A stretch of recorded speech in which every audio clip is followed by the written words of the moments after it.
po. Pwede po bang tayo'y tumayo? Ayan. So, lahat po ay inaanyayahan na dito sa congregating area para po tayo ay sama-samang magpuri sa Panginoon. Masarap po ba ang tulog nyo? Yes. Ayan. So, nakakatuwa po dahil tayong lahat ay nandito at sama-sama na awit at magpupuri sa Panginoon. At tunay na yung biyaya niya ay patuloy din nating nararanasan. Bahagi ko lamang po itong Psalms 145, sabi po dito, verses 1 to 7. I will extol you, my God and King, and bless your name forever and ever. Every day I will bless you and praise your name forever and ever. Great is the Lord and greatly to be praised, and His greatness is unsearchable. One generation shall commend your works to another, and shall declare your mighty acts on the glorious splendor of your majesty, and on your wondrous works I will meditate. They shall speak of the might of your awesome deeds, and I will declare your greatness. They shall pour forth the fame of your abundant goodness, and shall sing aloud of your greatness. Tulad po nitong binasa nga natin, great is the Lord, and He is greatly to be praised. Kaya sa umagang po na ito, as we come here, ay patuloy na ibigay natin yung ating best na worship sa Lord, for He is our great God. Amen po! Sige po, awitin po natin ito.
of faith for Jesus. Kaya yung inawit po natin, di ba, we won't stop until the whole world knows that you are a great God. Amen po? At nawa ito yung maging goal din natin talaga as we embrace itong ating ika-5th year anniversary. Na talagang huwag tayong tumigil hanggat hindi yung lahat ng mundo, tao dito sa mundo, yung mga kakilala natin, yung mga kaibigan natin, ay hindi nakikilala ang nag-iisang dakilang Diyos. Amen po? Amen. Amen. So patuloy po nating awitan ang ating Panginoon ngayong umaga dito.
Panginoon. Tunay nga po na nawa ang bawat isa sa amin ay magkaroon talaga ng unstoppable faith for you, Lord. Na anumang mga pagsubok ang pinagdaraanan namin ngayon o pagdaraanan pa along the way sa aming paglilingkod sa iyo, sa aming pagsamba sa iyo, Lord, nawa walang makapigil sa amin, Panginoon. Walang anumang maging dahilan upang kami ay tumalikod o tumigil ng paglilingkod at pagsamba sa iyo. Nawa talagang bigyan mo kami ng lakas, Lord, ng courage, Lord, to have this unstoppable faith for you, Lord. Na paglabanan namin, Lord, ano man yung mga maaaring humigil sa amin upang talagang mag-persist at tunay na lumakad sa iyong katwiran, O Lord. At may pahayag ka kung saan man dako ng mundong ito. Lord, sa umaga po na ito, patuloy na sa iyo po namin ibinibigay ang pinakamataas na papuri, pagsamba at kaluwalhatian.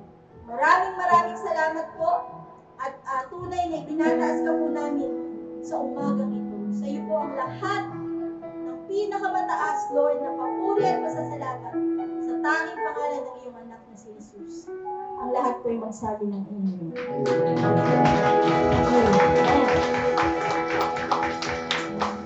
Sige nga po, sabihin nga po natin, I have an unstoppable faith for Jesus. I have an unstoppable faith for Jesus. Yan. So, yan po ang ating talagang i-goal at ipamuhay ngayong ating ika-50th year anniversary and all throughout ng taon na ito at sa mga susunod pang taon. Amen po! Amen. So, sige po, panatili po tayong nakatayo at tayo po ay sabay-sabay magpabasa ng ating scripture for today. So, ito po ay sa Hebrews 11 verses 1 to 12. So, dalawahan po tayo sa halita ng pagbasa. Ako po muna yung first two and then so on and so forth. And then sa last two verses ay sabay-sabay po tayo. Sige po, umpisahan ko na. Now, faith is the assurance of things hoped for, the conviction of things not seen.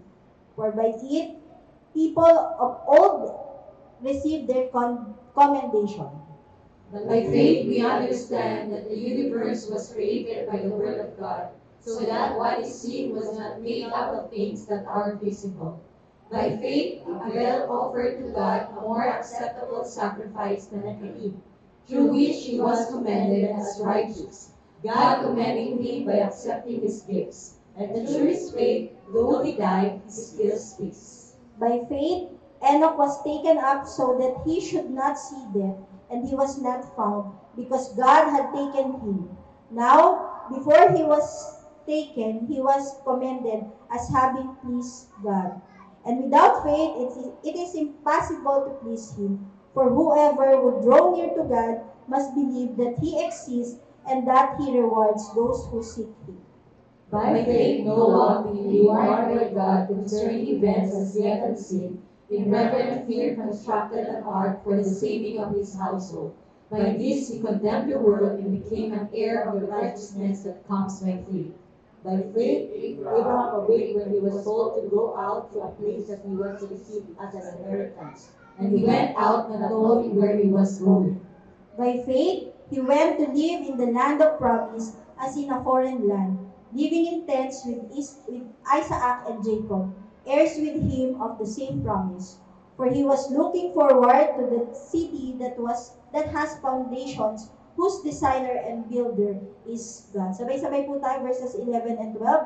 By faith Sarah herself received power to conceive, even when she was past the age, since she considered him faithful who had promised. Therefore, from one man, and him as good as dead, were born descendants as many as the stars of heaven, and as many as the innumerable grains of sand by the seashore. Blessed be the reading of God's word. Makakaupo na po tayo. Sa umaga po ito ay kukunin po natin o umpisahan natin ang pag-unawa dito sa tinatawag nating unstoppable faith.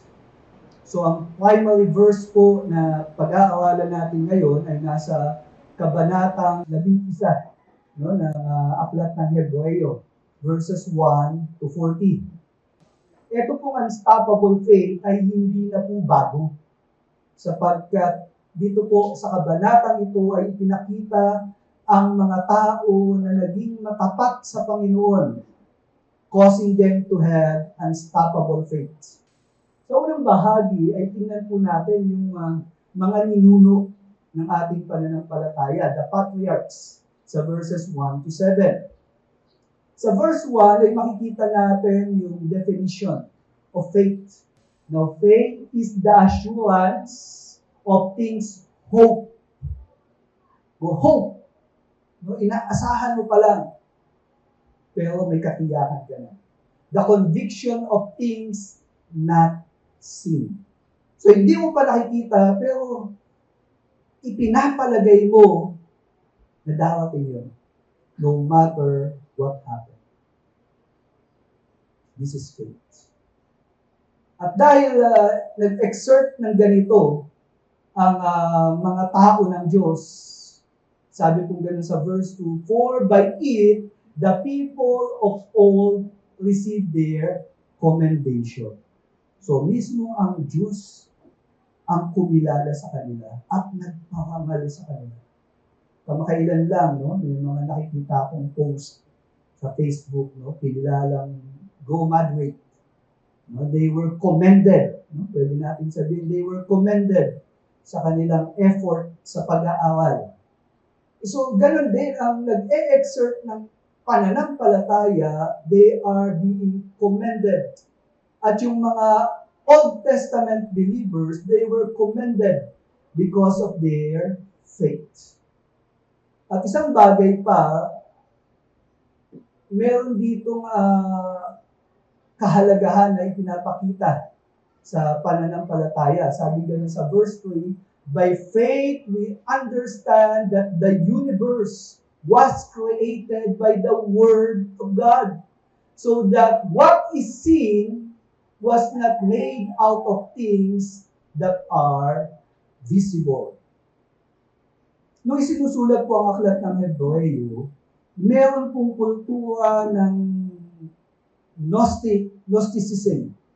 No, ang Gnosticism po, naniniwala sila na ang mga bagay na nakikita ay nalikha sa pamamagitan ng mga bagay na nakikita na nagsama-sama. No, they were formed things out of something. Kasi definitely, sa isang tao, paano ka makakagawa ng bahay?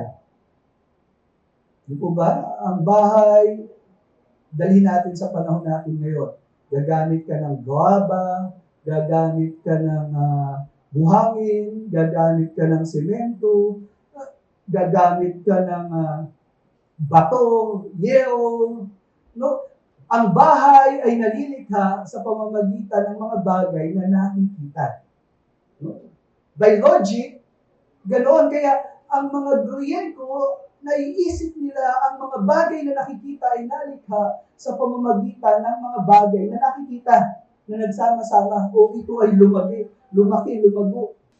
The logical thing for us to understand yung creation is believing that the things we see was created through invisible things. Ex nihilo, sabing ganun sa Latin. No, nilikha ang mga bagay out of nothing. At sino yung lumikha? That is none other than God. So, malinaw po na ang mga bagay na nakikita natin, may pinagmulan. Ito ang Diyos. Actually, yung pananaw ng mga materialism na ang mga bagay ay nalikha sa pamamagitan ng bagay na nakikita, dumating sila sa conclusion, sino gumawa? Kanino nang galing? At ang Bible natin, ipinahayag ng Diyos yung mystery of creation. Sa Biblia natin, ipinakilala, there's God who created everything that we could see. At itong paglikha niya ay sa pamamagitan ng kanyang salita. Everything exists through His Word.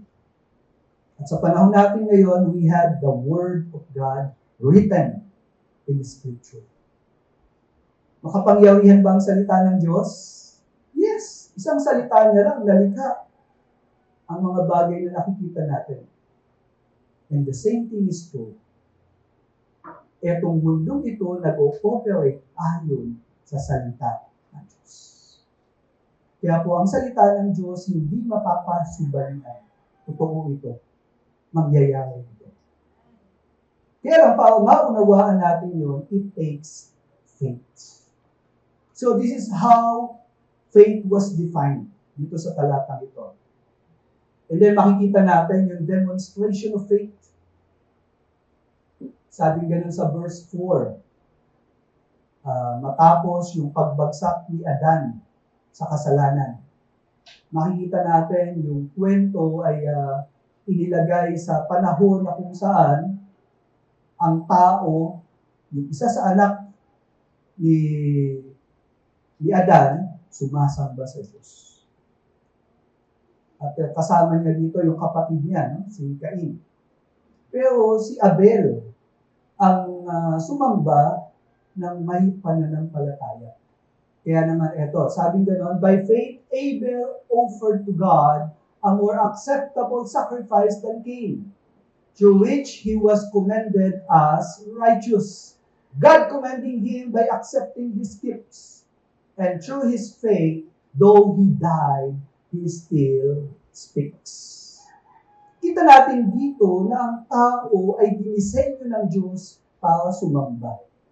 Sa kabila na ang tao ay bumagsak sa kasalanan, nagpapatuloy ang pagsamba sa Diyos. Ito po nakakalungkot sa panahon natin ngayon. Hindi natin nakikita na bahagi ng buhay natin ang pagsamba sa lumikha sa atin. Minsan, mas inuuna natin yung trabaho natin. Inuuna mo yung mga maraming bagay para sa pagkita ng pera, minsan nga po, paglalaba, minsan yung apo mo, marami tayong mga kaabalahan sa kapaligiran. At sinasabi natin, we are so busy and we do not have time for God. Isipin niyo po yung salita na yun. Marami kong gagawin, wala akong panahon sa Diyos. Sino ba nagbibigay ng buhay mo? Sino ba ang dahilan ba't ka gumagalaw? Sino ba ang dahilan ba't nakakapag-isip ka ng maayos? Sino ba ang dahilan ng existence of man? We possess everything because God has given those things to us. And yet, we're saying we have no time for God. Di po ba nakakahiya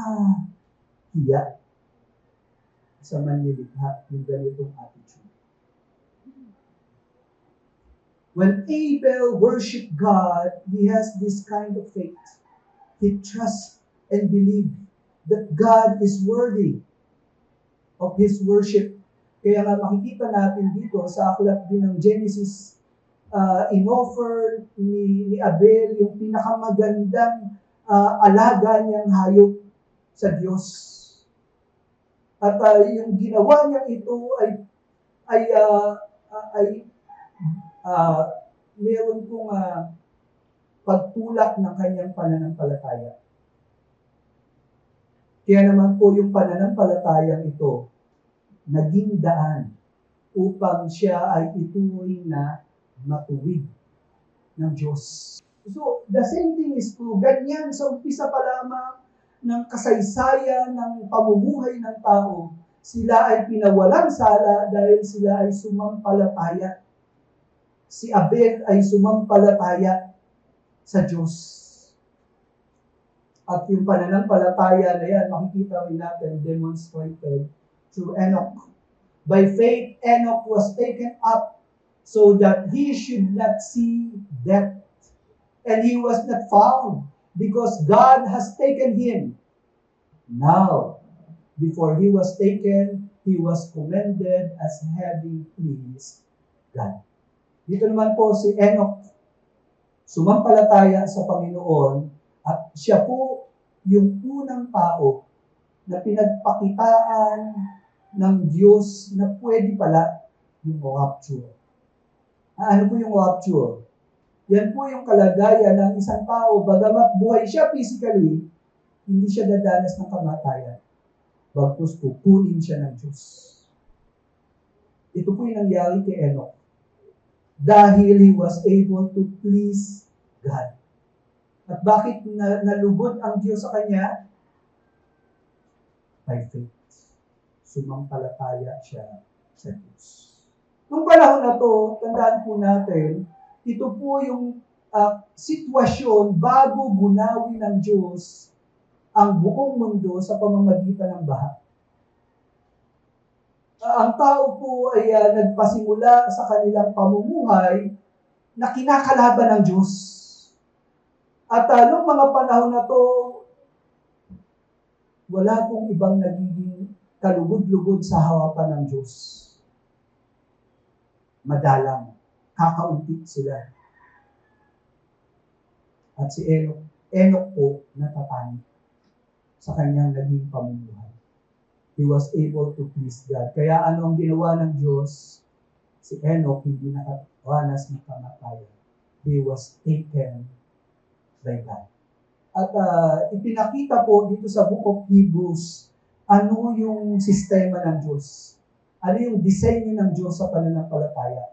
Sabi ganun sa verse 6, and without faith, it is impossible. Sabihin niyo po, impossible. It is impossible to please Him. For whoever would draw near to God must believe that He exists and that He rewards those who seek Him. Pagka wala pong pananampalataya, ano mang ginagawa natin, maski na sinasabi mong para sa Diyos siya, hindi natutuwa ang Diyos. It is impossible to please God without faith. Kaya nga po, tuwing lalapit tayo sa Diyos, importante po ng faith. At ano yung pananampalataya, sabing gano'n? You believe that God exists. Do you believe that God exists? Then, that is one thing. And then, do you believe that God rewards? That is another thing. May mga pagkakataon po kasi naapektuhan yung pagsunod natin sa Diyos. Pag inuutusan niya tayo. Bakit? Kasi, Lord, andiyan ka ba talaga? Lord, kumikilos ka ba talaga? Lord, are you in control sa mga situation? Bakit hinayaan mo to? Alam niyo po, dahil sa kawalan ng pananampalataya, sumibol yung atheism. Ang atheism po ay grupo ng mga tao na nainis sa Diyos. Dahil ayaw na nila magtiwala sa Diyos. At dahil sa ayaw nila magtiwala sa Diyos, they tried to delete God in their consciousness. Dahil naiinis sila sa Diyos, therefore, walang Diyos. That is atheism. Alam niyo po ba, sabi nga po din ng isang preacher, maski si Satanas, hindi siya naniniwala na walang Diyos. Alam niyo, mas malala ang tao na sinasabi niyang walang Diyos. Pero nagiging practice siya ng mga tao. Kaya pinipilit nila, bakit hindi pwede yung homosexuality? Bakit hindi pwede yung same-sex marriage? Bakit kailangan pa magpakasal? Bakit kailangan pang pigilan ako sa pagnanais kong manigarilyo, uminom ng alak, maging chismosa? Bakit kailangan? Yung gawain ng tao sa pamumuhay sa kasalanan, it shows we do not believe God exists. At iniisip din natin, hindi tayo hahatulan sa mga pinagagagawa natin. Iniisip din natin na hindi tayo gagantimpalaan sa pagiging matapat natin sa Diyos. Faith. Ang dali sabihin, yes, I believe God. I believe He's a rewarder. Pero tingnan mo yung pinagagagawa mo. Do you have time for God? Do you take time to pray? Do you take time to read the Bible? Do you take time to fellowship? Do you share your faith about the salvation? Kung tahimik ka sa katotohanan, therefore, hindi ka naniniwala sa Diyos. Hindi ka naniniwala may impyerno. Hindi ka naniniwala na i-reward ka ng Diyos sa katapatan mo sa Kanya. Mga kapatid, let us have faith. Because if we do not have faith, it is impossible to please God.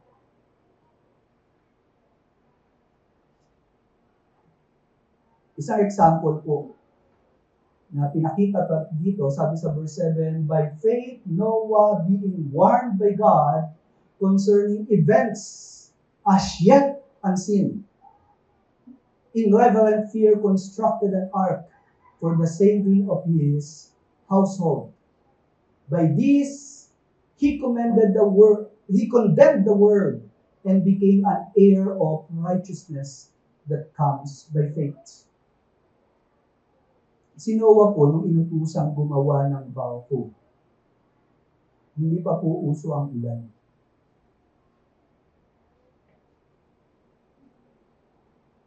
Hindi pa rin siya nakakita ng baha. But since God gave the warning, anong ginawa niya? He believed. Isipin nyo, si Noah gumagawa ng barko sa kapatagan. Isipin niyo po yun. Hindi po ba parang, ano ka ba, timang-timang ka ata? Hindi ka ba nag-iisip ng tama? Ang daming pwedeng sabihin ng tao. Kaya lang dahil alam niya, sinabi ko ng Diyos, gumawa siya ng barko. Kaya po nung dumating yung malakas na ulan na nag-cause ng baha, nag-cause ng tidal wave, nahati yung mga lupa, nagkaroon ng tsunami, nagkaroon ng ginunaw yung buong lupain. Lahat ng kapatagan na puno ng tubig. Nung dumating yun, yung mga tao, nagpapakasal, kumakain, namumuhay, na pangkaraniwan. Dahil hindi nakinig sa babala na pinahayag ni Noe. Ganon din do you believe may judgment day? Hindi pa naman dumadating yan, hindi ko pa naman nakikita yan. Marami pong mga napahamak sa prinsipyo na to see is to believe. Sapagkat tandaan natin, hindi lahat ng katotohanan nakikita. Kaya nga po nagpasimula yung pagpapaunawa sa pananampalataya na ang mga bagay na nakikita natin na likha sa pamamagitan ng hindi nakikita. The same thing is true. Sa panahon ni Noah, warning was made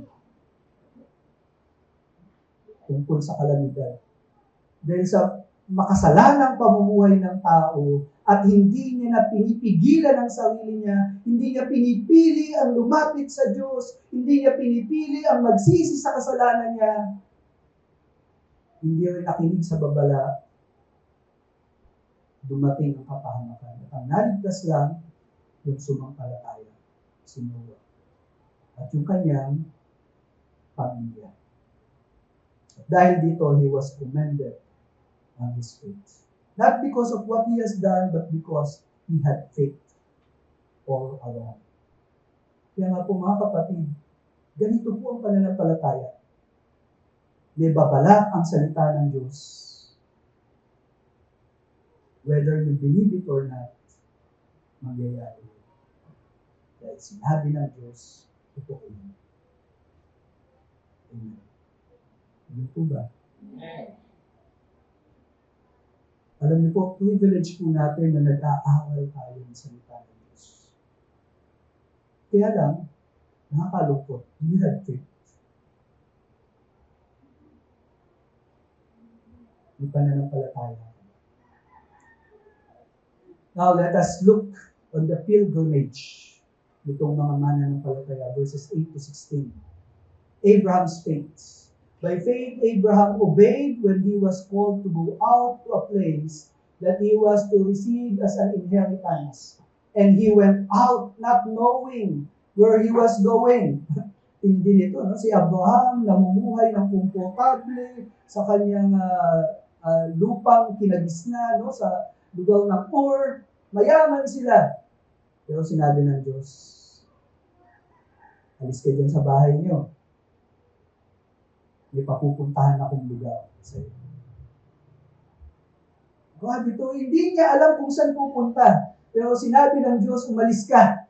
Maglakbay ka. Anong ginawa ni Abraham? He obeyed.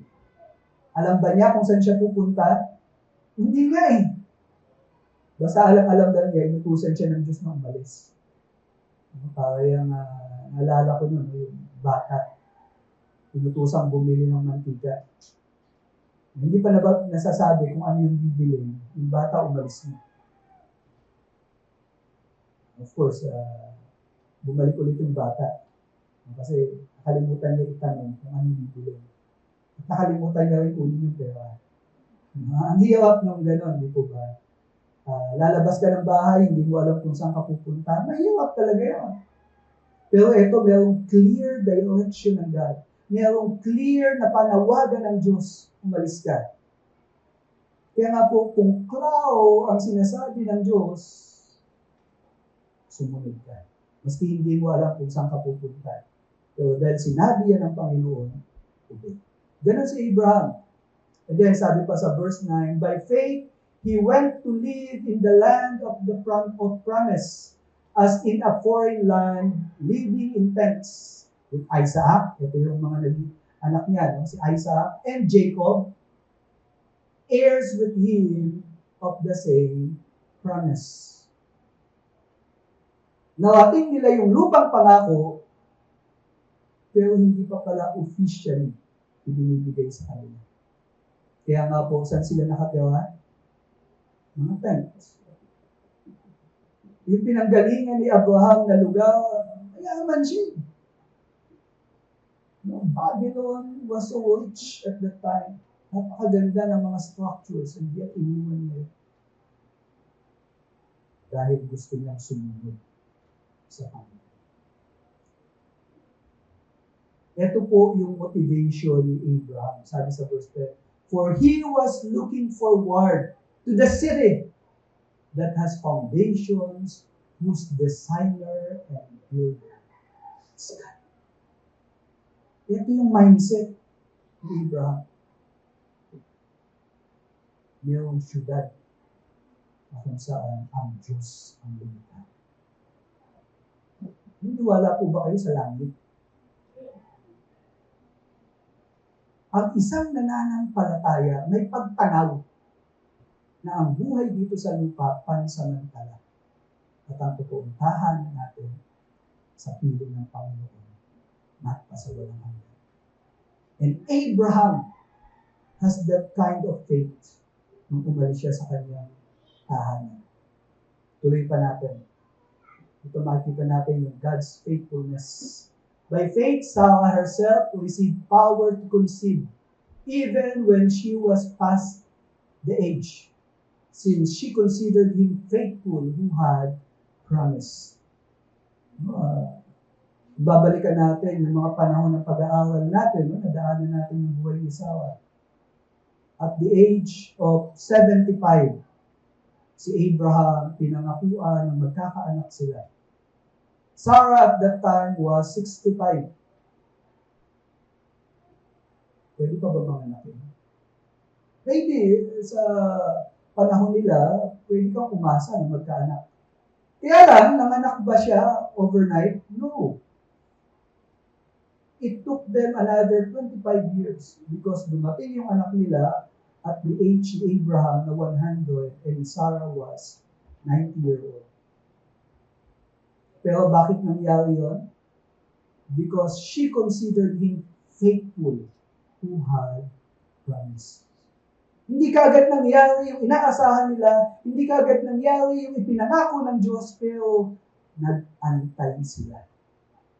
At hindi sila nag-doubt sa plano ng Diyos. Although nagkamali si Sarah, di po ba? Ibinigay niya yung kanyang aliping babae kay Abraham. Dahil naniniwala siya, magkakaanak sila, pero paraan ng tao ang naiisip ni Sarah. Ano sinabi ni Lord? Hindi yan. Hindi ganyan ang paraan. And then, nag-antay ulit sila, and then, after several years, sabi gano'n, next year, binisita sila ng Diyos, binisita sila ng Panginoon, next year, magkakaanak ka na. Lalabas na yung anak. Makikita mo na yung katuparan ng pangako. Alam nila matapat ang Diyos. Nadi-delay ba yung inaasahan mo kay Lord? Lord, gusto ko ngayon na. Ang tagal-tagal. Ang nananampalataya, naniniwala siya na ang Diyos matapat. Hindi sasablay. Hindi magkukulang. Gagawin ng Diyos yung plano at kalooban niya. Kung ano sinabi niya, mangyayari. At ganito si Sarah. Kaya nga dahil sa pangyayari nito, sabi sa verse 12, therefore from one man, and him as good as dead, were born descendants, as many as the stars of heaven, and as many as the innumerable grains of sand by the seashore. Alam natin, ito yung eksaktong description ni Yahweh sa mga magiging lahi ni Abraham. And it came to pass. Mula sa katawan ni Abraham, sa pamamagitan ni Sarah, dumami itong mga lahi na ito. At sa panahon natin ngayon, sila yung mga Israelites. Hanggang ngayon, nag-e-exist sa bayan ng Israel. At itong bayan ng Israel, alam nila galing sila kay Abraham. Amen? At nangyari yun because God is faithful. Amen? Alam niyo po ba na maraming mga angkan noon na nawala? Maraming mga lahi noon nawala. Nag-disintegrate. Pero ang bayan ng Israel nagsimula sa isang tao, sila mag-asawa, dumami, at hanggang sa panahon natin ngayon, nananatili sila. Amen?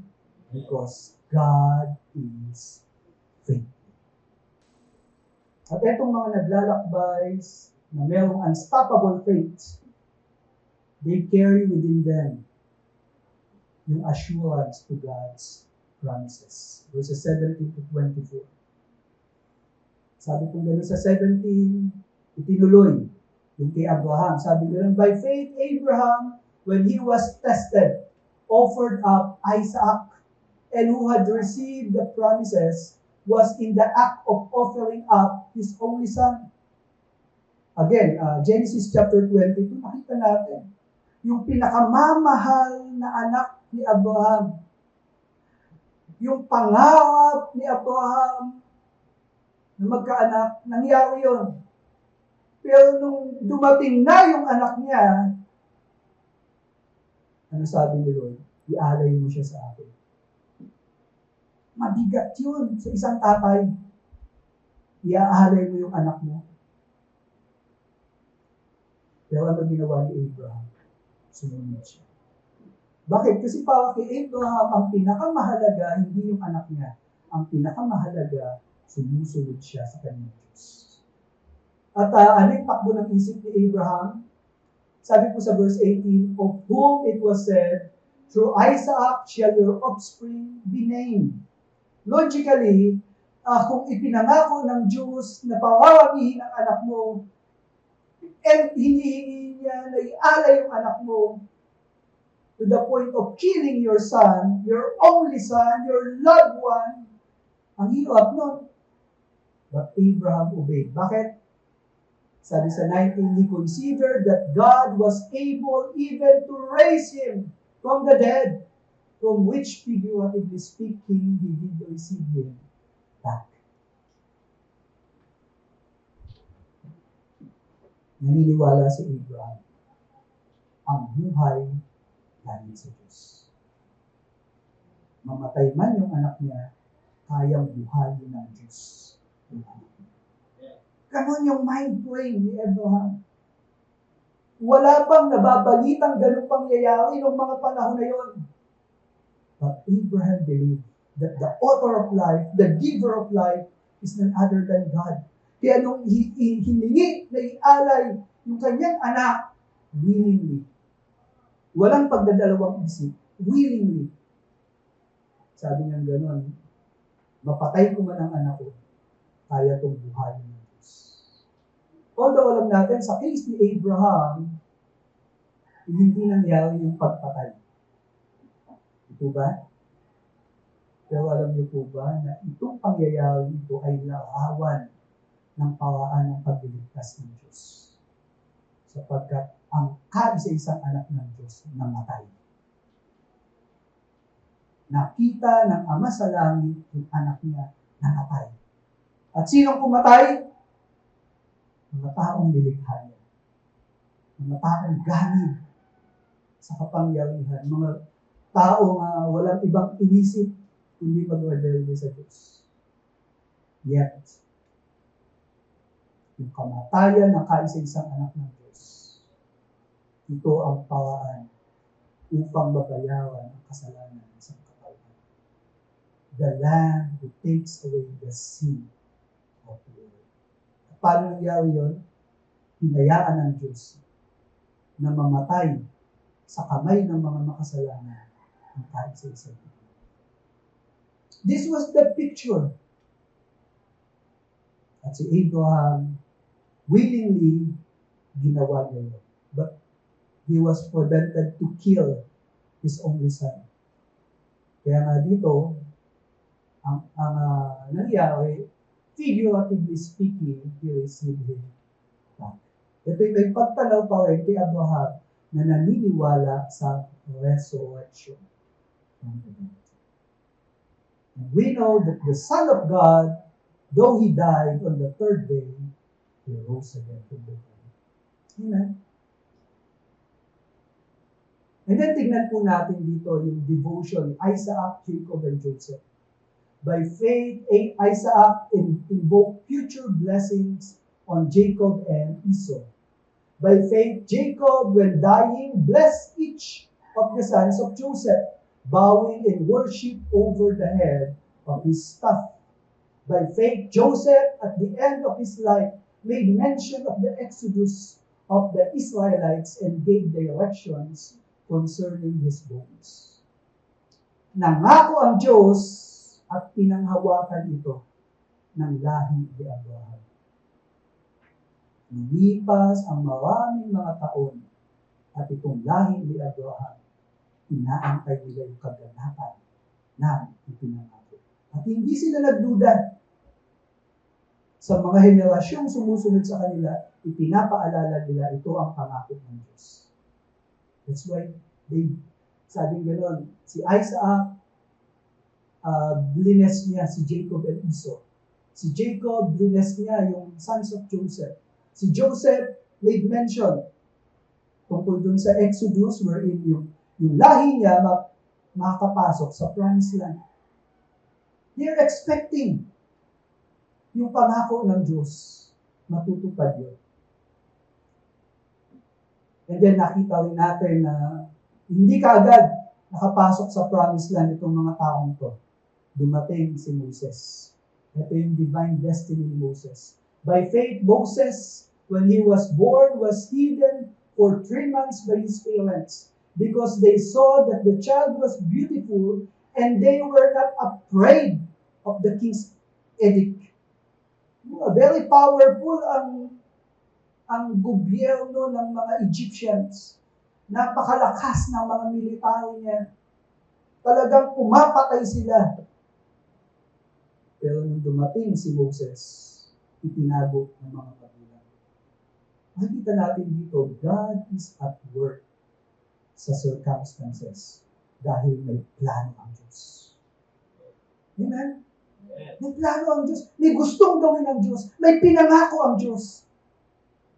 At sa kabila ng napaka-powerful ng mga bansa, particularly itong Egypt, at humahad lang sa kalooban ng Diyos, pero hindi sila nagtagumpay na itago si Moises. At dahil nabuhay si Moises, sabi sa verse 24, by faith, Moses, when he was grown up, refused to be called the son of Pharaoh's daughter, choosing rather to be mistreated with the people of God than to enjoy the fleeting pleasures of sin. Ito natin dito, si Moses may pananampalataya eh. At yung pananampalataya niya, ipinakita niya na mas ninanais niya na makasama ang mga tao ng Diyos kaysa mabuhay sa kawangyaan ng sanlibutan. Ikaw, ano pinipili? Do you have faith? O ikaw ay masyadong nalululong sa mga achievements, medals, honors, titles. Hello? At hindi nakafocus ang isip mo. The time will come, ahawat ka sa Diyos. Ito yung mga pilgrims. Alam nila, tapat ang Diyos sa kanyang mga pangako. Now, it took perseverance para maabot yung kaganapan ng mga pangyayari. At makikita natin dito sa verses 26 to 40. Una, makikita natin dito na dahil sa pananampalataya nila, they were delivered by God. Pero alam niyo po ba na yung iba,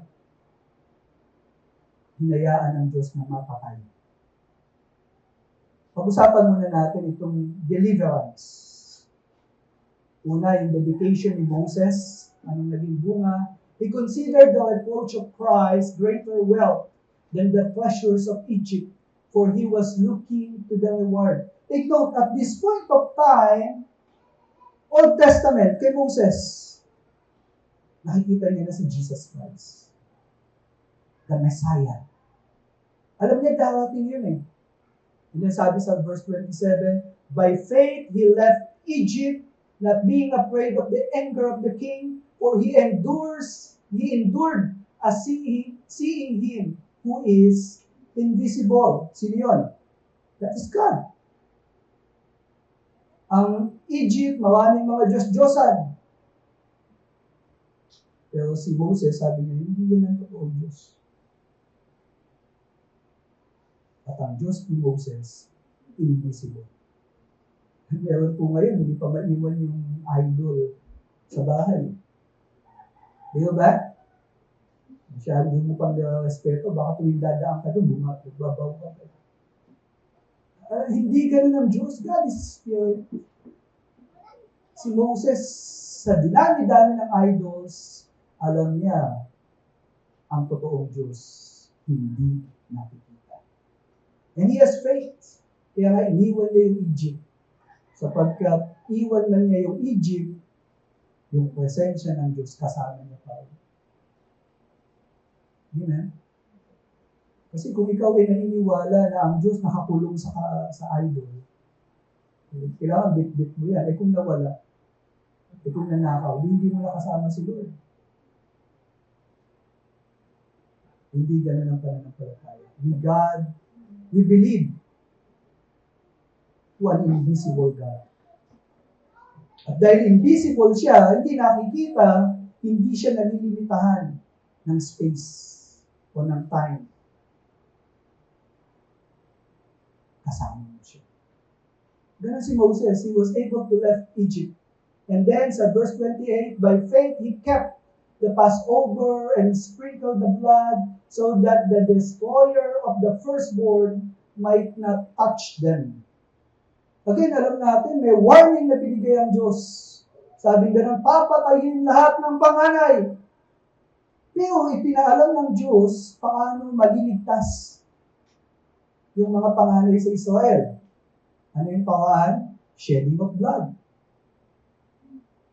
At si Moses, na nampalataya na effective yun. Ginawa nila. Yung pag-aalay ng kordero. And then, yung dumating yung anghel na papatay sa lahat ng panganay, iniwasan ng anghel na to ang bayan ng Israel. Dahil nakita niya yung blood dun sa poste ng mga pintuan ng kanilang tahanan. At itong blood na ito is looking forward to what the Lamb of God will do at the cross. Na ang maliligtas sa kapahamakan at kamatayan ay yung mayroong dugo ni Hesus Kristo. At itong taong ito na may dugo ni Hesus Kristo, sila yung sumampalataya sa tagapagligtas. So, even in the Old Testament, Christ is present. And then nakita natin dito yung divine protection. By faith, the people crossed the Red Sea as on dry land, but the Egyptians, when they attempted to the same, were drowned. Kita natin dito yung discrimination. Yung sa Red Sea, nang tumawid yung Israelites, ligtas. Pero nung mga Egyptian kinain sila ng dagat, patay sila lahat. Kaya nga po mga kapatid, sa Diyos may discrimination. Yung sumampalataya, naliligtas. Yung matigas ang ulo, ayaw kumilala sa Diyos. Yung kapahamakan, nag-aakitay sila. And this happened. But by faith, they were able to cross the Red Sea. And then sa verse 30, by faith, the walls of Jericho fell down after they had been encircled for 7 days. Yung pinakamatinding kaaway ng mga Israelites dun sa Promised Land at that time, ay itong Jericho. Na meron silang wall na napakakapal. At dahil sa wall na to, hindi sila mapasok ng mga kalaban nila. And they are proud.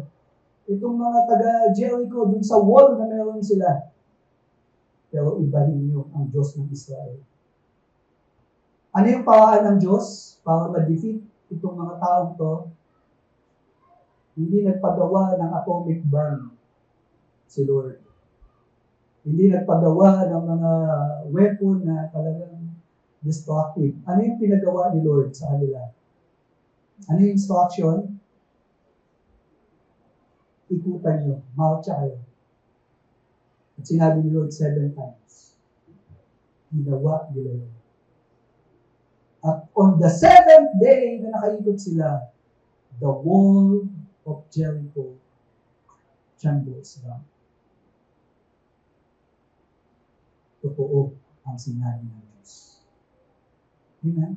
Hindi human weapon ang nagpabagsak doon. Hindi strength of man ang nagpabagsak doon. Ang Diyos ang nagpabagsak doon dahil sumampalataya ang kanyang mga tao. Amen? Divine protection. And then, sa verse 31, by faith, Rahab, the prostitute, did not perish with those who were disobedient because she had given a friendly welcome to the spies. Isa sa mga tao sa Jericho, itong si Rahab. Nakita natin si Rahab, imbis na kumampi sa mga kababayan niya dahil naniniwala siya na ang Diyos ng Israel, ito yung totoong Diyos. Kinampihan niya yung mga Israelita. And she got saved. Amen? Hindi siya Israelite, hindi siya belong sa quote-unquote people of God. Pero dahil sumampalataya siya, she was saved. The same thing is true to us. Hindi tayo mga Israelites. But by bloodline, hindi tayo kabilang kay Abraham. Pero hindi man tayo kabilang kay Abraham. Dahil sumasampalataya ka sa Diyos, iingatan ka. Alam ng Diyos para kaprotektahan. Gano'n man kasama ang kapaligiran. Deliverance. Amen? May plano ang Diyos Pero tandaan po natin. Ito pa yung takbo ng mga pangyayari. Ito'y kilos ng providensya ng Diyos. May gustong gawin ng Diyos kaya nangyayari yung mga bagay na ito. Sabi pa pong gano'n, and what more shall I say, for time would fail me to tell of Gideon, Barak, Samson, Jephthah, of David, and Samuel, and the prophets. So kita natin dito yung mga kings and prophets. Anong nangyari? Who through faith conquered kingdoms, enforced justice, obtained promises, stopped the mouth of lions, quenched the power of fire, escaped the edge of the sword, were made strong out of weakness, become mighty in war, but foreign armies to put foreign armies to flight. Hindi. Hindi kilos ng tao yun. Protection ng Diyos yun. Amen. Dahil sumunod sila. So deliverance was experienced dahil itong mga mananampalatayang ito, they remain faithful. So sabi ko nga po, hindi lang deliverance ang naranasan ng mga matatapat. Naranasan din nila, pinahintulot ng Diyos yung kamatayan. Ito yung faithfulness ng iba pang mga believers. Women who receive back their dead by resurrection. Again, may pananaw sila sa resurrection eh. Kaya nga sabing gano'n, some were tortured, refusing to accept release so that they might rise again to a better life. Take note, gano'n ang pananaw nila. There is a better life. There is resurrection from the dead. Grabe, hindi pa nag-resurrect si Jesus Christ. May mindset na ang mga mananampalataya sa resurrection. At alam natin, it was proven that Jesus resurrected from the grave. Ang Christian faith, meron tayong Savior. Yes, He died. Kaya lang yung kanyang pinagnilingan, walang laman. Resurrected. At sa Old Testament, may pananaw na ng resurrection. Kaya ang tatapang nitong mga taong to, even at the expense of their life, they remain faithful to God. Ikaw, nawalan ka lang ng sapatos ngayon. Ayaw mo na maglingkod ka. Binasted ka lang ng boyfriend mo. Natanggal ka lang sa trabaho dahil sa pananampalataya mo.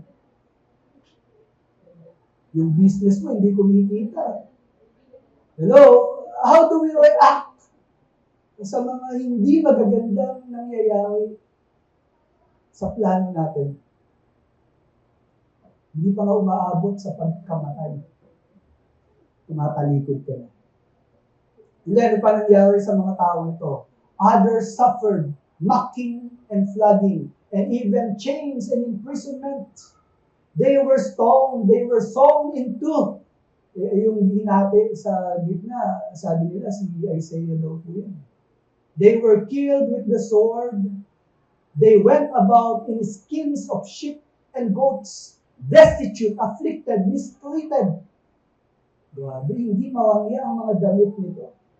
Sumusunod kay Lord, pero hindi mayaman. Sumusunod kay Lord, pero nakakawalas ng sakit, ng kawandaman, gutom. Pero natili silang tagasunod ng Panginoon. Kaya nga dahil sa katapatan nila, sabi nga sa verse 38, of whom the world was not worthy. Dahil sa sinapit ng mga tao ito sa kamay ng mga makasalanan, ipinapakita lang na ang Diyos hindi tumigil sa pagpapahatid niya ng mabuting balita sa sangkatauhan na dapat silang magsisi at tumalima sa Diyos. And yet, sa kabila ng mga mensahe na yun, ang mga tao ito na natili silang tikumang tenga, tumatalikod sa Diyos, pinapatay pa nila, pinapahirapan pa nila yung mga matatapat sa Diyos. And yet they remain faithful. Kaya nga, dahil sa katapatan nila, makikita natin dito yung fulfillment of the promise. Sabi nga sa verse 38, ituloy pa natin, wandering about in deserts and mountains, in dens and caves of the earth. Hindi talaga health and wealth ang message ng gospel eh. Yung iba po kasi naniniwala sila na pag sumunod ka kay Lord, yayaman ka. Sumunod ka kay Lord, magiging komportable ka. Sumunod ka kay Lord, magiging maayos ang lahat. Kasinungalingan po yun. Matakot tayo pag ganyan ang mensahe na naririnig natin sapagkat hanggat narito ang kasalanan sa mundo na nagdudulot ng kamatayan, ang mga mananampalataya na sumusunod sa Panginoon, you will be persecuted. Hindi komportable ang buhay natin dito. Oo, nadadapa tayo, nanghihina tayo, pero dapat tayo humingi ng kalakasan sa Panginoon upang makapagpatuloy sa buhay na to. Kailangan natin ang komunidad ng kapwa natin mananampalataya upang sa paglalakbay natin sa buhay na to, manatili tayong matatag. Let us pray for one another. Let us encourage one another.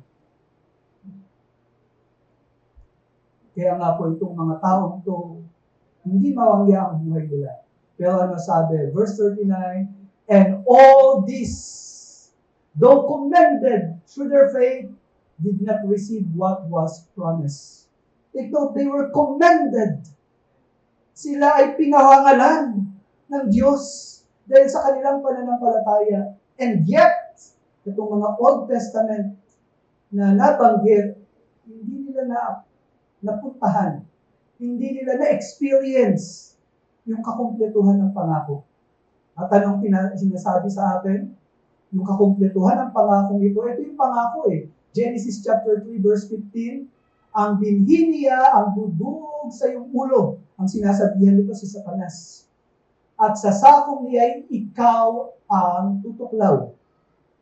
Alam natin na itong pangyayari ito, yung binhi na tinutukoy is none other than Jesus Christ. Inapakan sa ulo si Satanas on the cross. Kaya lang sa pag-apak ni Jesus sa ulo ni Satanas, tinuklaw siya. Kaya nga, namatay ang Panginoon. At nangyari yung mga bagay na yan. Pero sa Galatians chapter 4 verses 4 to 5, ano sabi?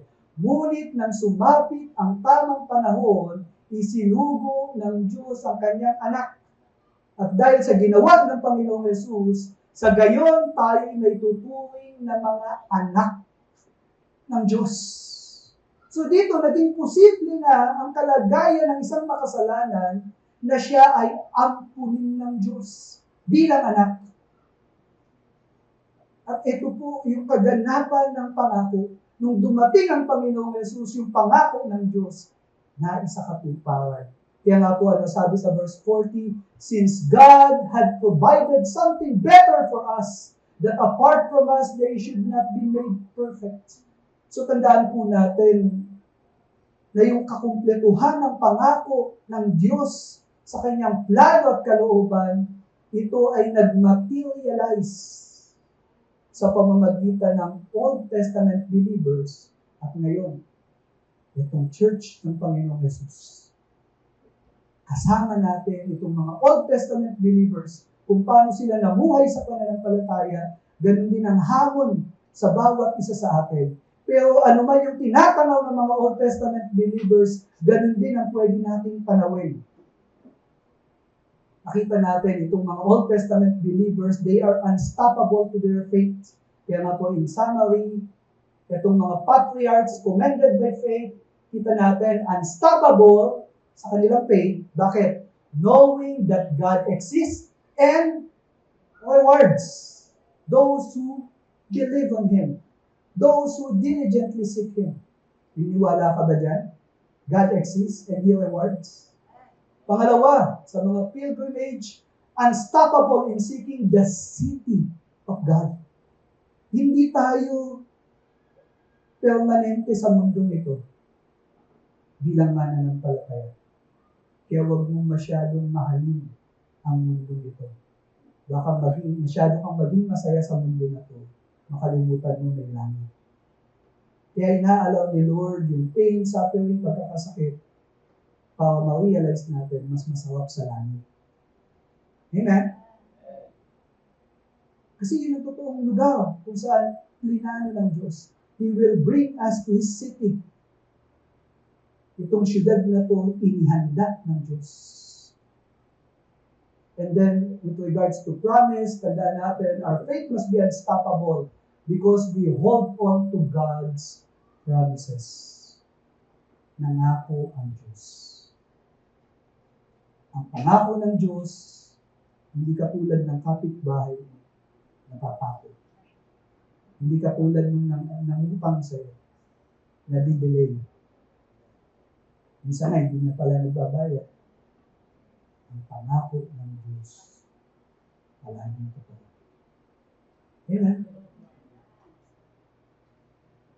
We must be unstoppable in our faith because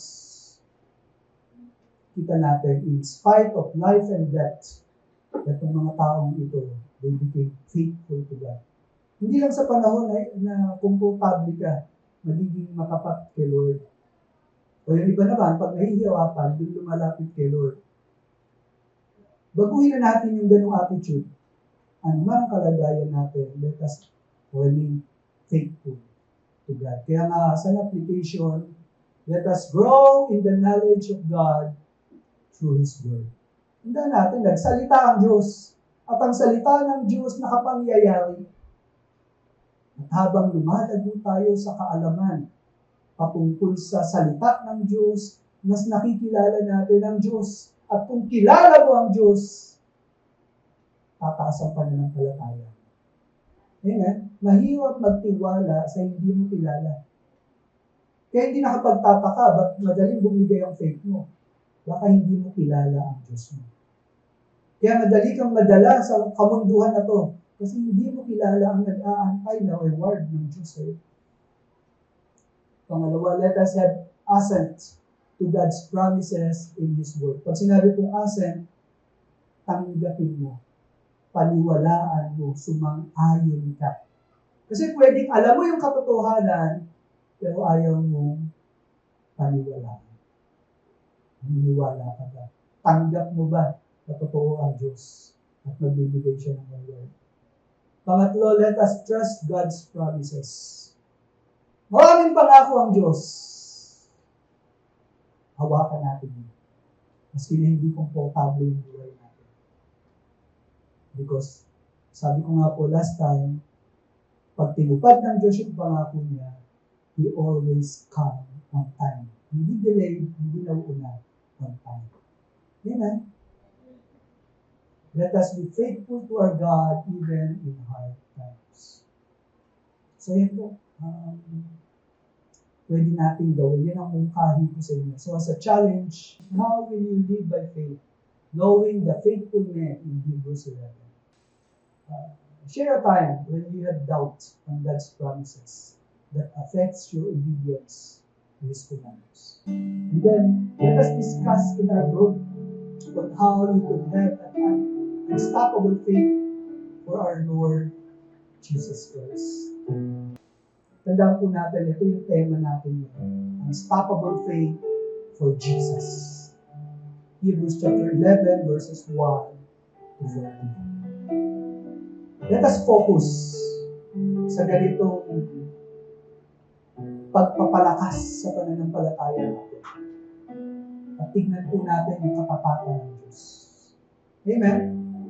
Naging matapat ang Diyos sa mga Old Testament believers na nabasa natin sa Bible yung buhay nila. Tandaan po natin kung sino yung Diyos ni Moises, ni Abraham, ni David, siya rin yung Diyos natin ngayon. Pwede po ba tumayo tayo lang?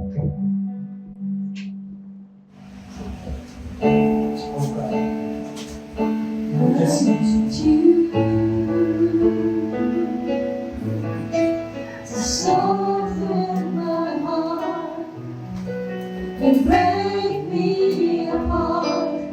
I need you I want to sing this song. to open my eyes to see that you're shaping my life. All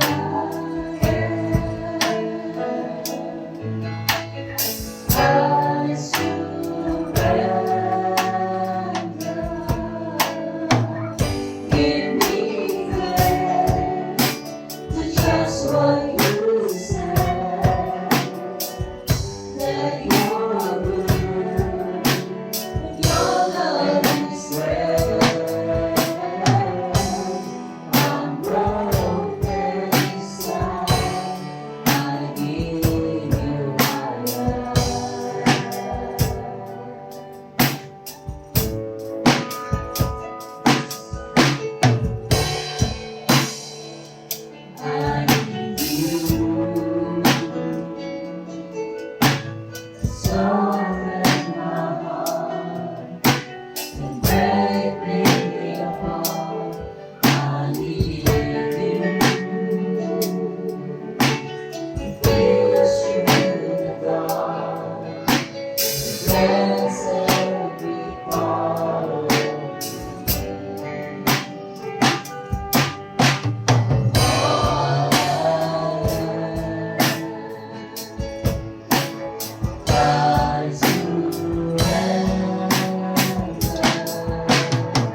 Father God, you are faithful.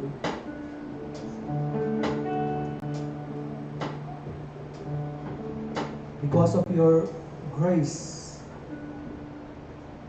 you have accepted us as who we are. Nakita mo yung mga kahinaan namin. Lantad sa iyo yung kasamaan namin. And by your mercy, as we come to the cross, as we surrender our lives and believe on what Jesus did at the cross, alam po namin may kapatawaran sa kasalanan. Alam po namin as we humble ourselves before you,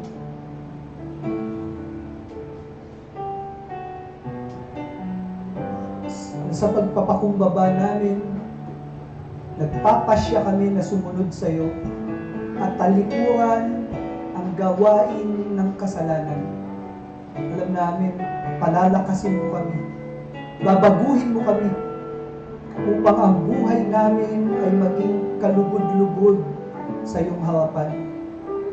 Tuturuan mo kaming mamuhay sa pananampalataya, tulad ni Abraham na sumunod sa iyo, tulad ni Abel na sumamba sa iyo, tulad ni Noah na ginawa niya ang kakaibang bagay upang gawin ang inutos mo. Tulad ni Abraham na maging ang pinakamamahal na anak dahil inutos mo, iaalay sa kamay mo. Give us faith, Lord. Give us faith na nakapagbabago ng aming buhay. Dahil itong pananampalatayang ito ay nagbibigay ng kagalakan sa iyo.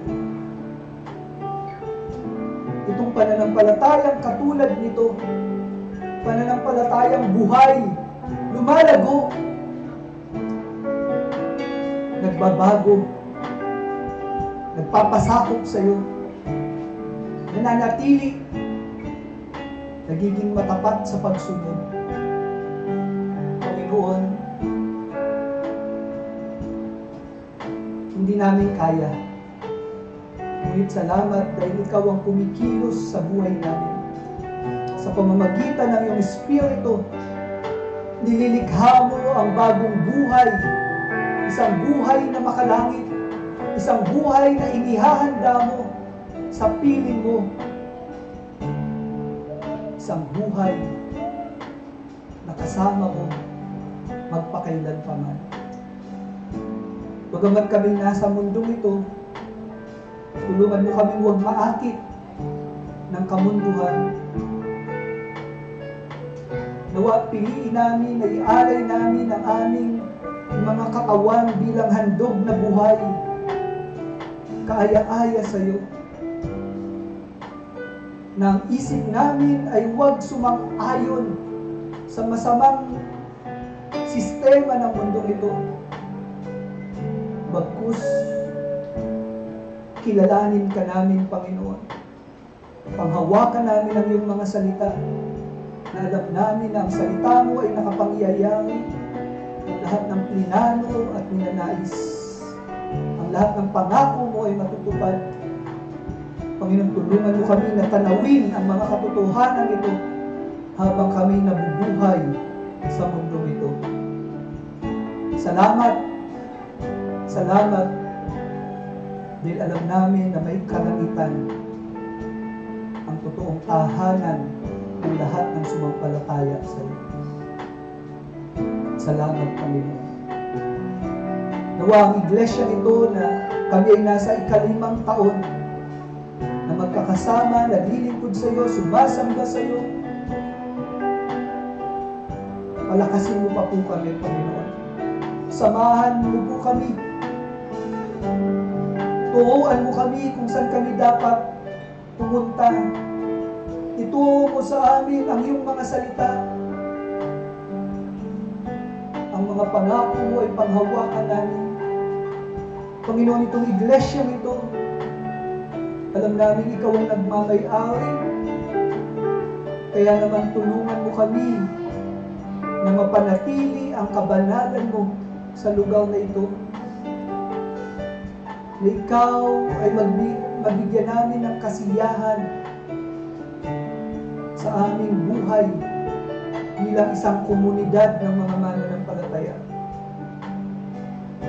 Tulungan mo kaming lumago sa pananampalataya at huwag manatiling bata.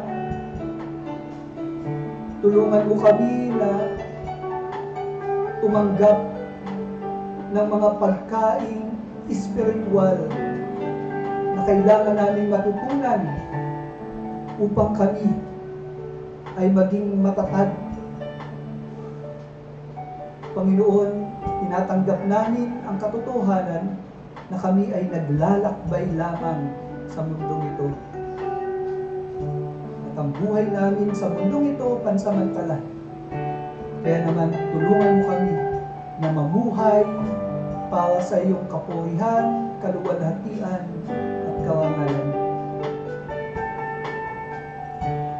Bago po tayo maghiwa-hiwalay sa lugar na ito, nais kong ipahayag ang biyaya ng ating Panginoon.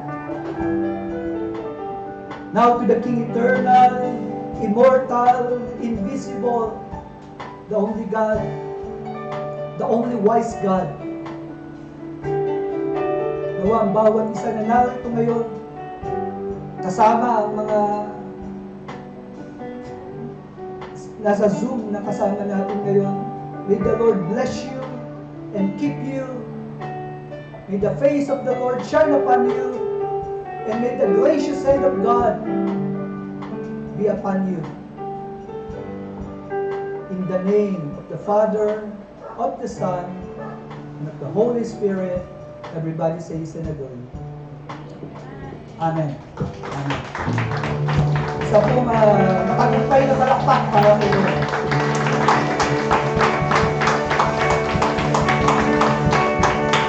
Hallelujah. Sabihin niyo nga po, unstoppable faith. Unstoppable faith. Hindi ako matitinag. Hindi ako tatalikod para sa Panginoon. Amen. Amen. At bakit tayo nabubuhay bilang Gospel Coalition Church? Ano pong mission natin? Our mission is paano yun?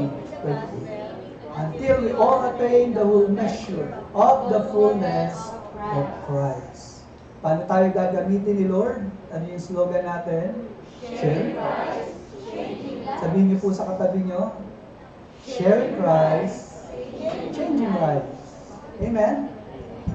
So magandang umaga po sa bawat isa.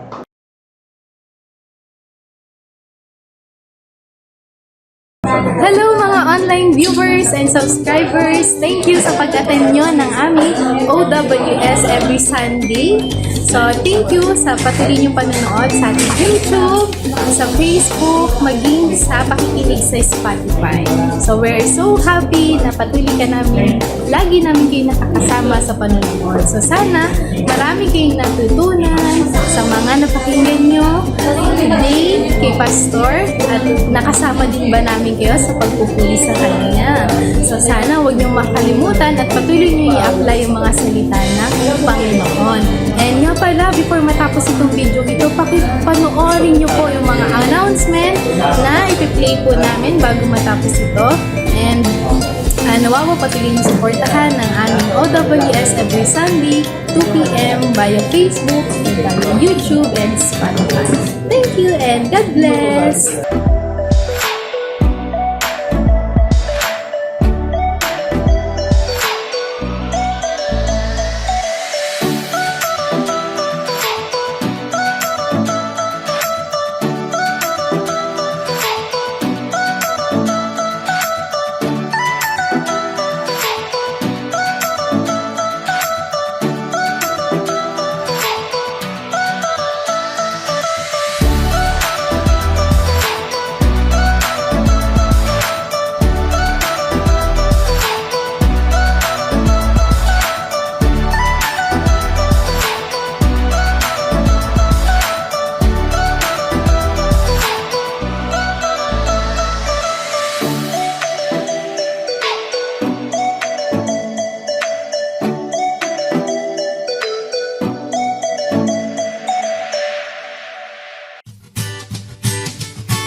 GCC, Gospel Coalition Church. Our mission is to glorify God by proclaiming the gospel until we all attain the whole measure of the fullness of Christ, sharing Christ, changing lives.